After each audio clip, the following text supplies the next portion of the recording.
Enfin, on va parler de lui. Trop content. Messieurs, dames, le bonjour, munissez-vous de vos 5 sens de fin limier et de votre meilleur kung-fu, car nous partons enquêter avec Détective D. Didi. Promis, j'arrête. La légende des rois célestes. Rien que le titre, il claque.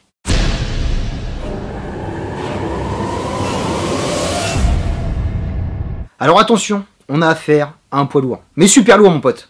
Prosterne-toi devant ton maître incontesté du cinéma asiatique et international, Monsieur Master Tsuyark. Dès que j'ai vu l'affiche de Detective D No. 3, comme avec tous les films importés d'Asie, j'ai flippé. J'ai toujours peur qu'ils atterrissent chez nous en DTV ou direct ou DVD. Mais merci, on a eu le droit à une sortie sale, avec plusieurs copies, partout en France. Donc tu n'as aucune excuse pour ne pas aller le voir. Le mec, il les arrive d'entrée. Car cette saga est toujours aussi savoureuse. C'est du cinéma, avec un C majuscule. Un blockbuster made in China, comme on en veut plus, dans nos salles d'obscur. C'est simple, tu te téléportes pendant 2 heures dans un monde merveilleux, où ça explose partout à l'écran. Tu vois pas le temps passer?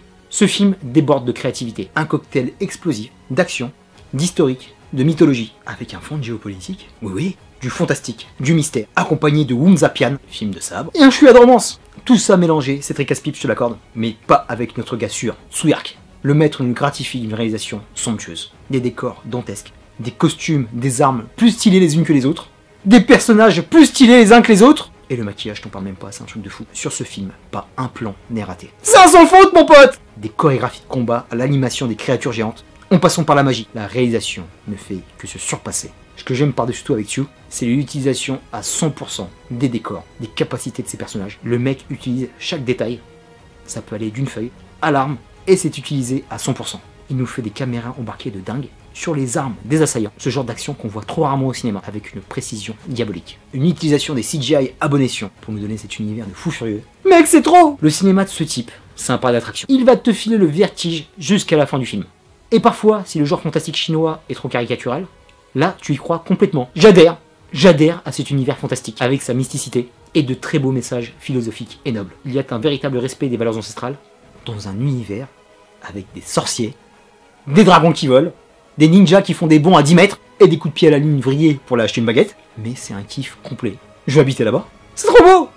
Et même au niveau scénario, je l'ai trouvé moins éparse que ses 2 grands frères. On y voit beaucoup plus clair dans la brume chinoise. Je t'avoue que parfois sur le premier j'étais un peu perdu parce que ça part tellement dans tous les sens que c'en est fou. L'école d'acteurs chinois ne les présente plus. C'est vraiment tous des tueurs. On retrouve l'excellent Mark Chao, accompagné du très bon Feng Xiaofeng, et la splendide impératrice Carina Lo. Tous les acteurs qui passent sur ce film sont magnifiques. Ils sont à fond les ballons, ils donnent tout. Ça c'est beau.